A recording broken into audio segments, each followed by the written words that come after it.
दोस्तों एक बैंक के लिए मेजर सोर्स ऑफ फंड्स रहते हैं, एक तो बैंक की खुद की कैपिटल जिसको हम लोग ओनर्स इक्विटी बोल देते हैं, और दूसरा liabilities for a bank guys. अब लाइबिलिटीज क्या होती हैं एक बैंक के लिए? एक तो कस्टमर्स के द्वारा जो डिपॉजिट किया जाता है, दूसरा जो बैंक्स ने बोरोइंग्स की होती हैं गाइस। अब जब भी ये बोरोइंग्स जो है वो रीपे की जाएंगी या फिर डिपॉजिट्स को रीपे किया जाएगा कस्टमर्स को, तो एक सर्टेन फॉर्म ऑफ इंटरेस्ट भी बैंक के एंड से हम लोगों को जो आउटफ्लो होता है वो देखने के लिए मिलता है। तो इसलिए these are the liabilities for a bank.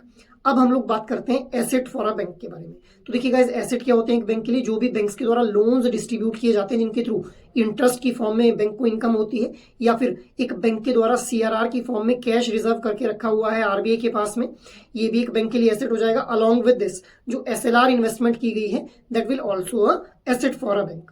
अब जब बैंक के द्वारा अपने इन एसेट्स को इंक्रीज करने के लिए लाइबिलिटीज का यूज किया जाएगा, तो इसी को हम लोग क्या बोल देंगे? लेवरेज बोल देंगे गाइस।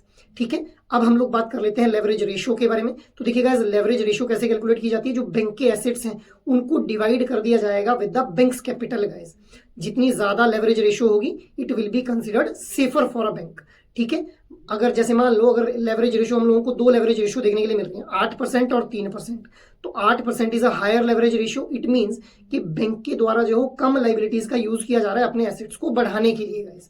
इसके अलावा अगर लेवरेज रेशियो हम लोगों को 3% देखने के लिए मिल रही है, इट मींस अगर 3% भी एसेट डिक्लाइन कर जाते हैं तो अल्टीमेटली बैंक की कैपिटल जो है वो वाइप आउट हो जाएगी। मतलब जो बैंक की ओनर्स की इक्विटी है that will be wiped out guys. ठीक है, सो आई होप अब ये लेवरेज और लेवरेज रेशियो का कंसेप्ट आप लोगों को क्लियर है भी। Thank you.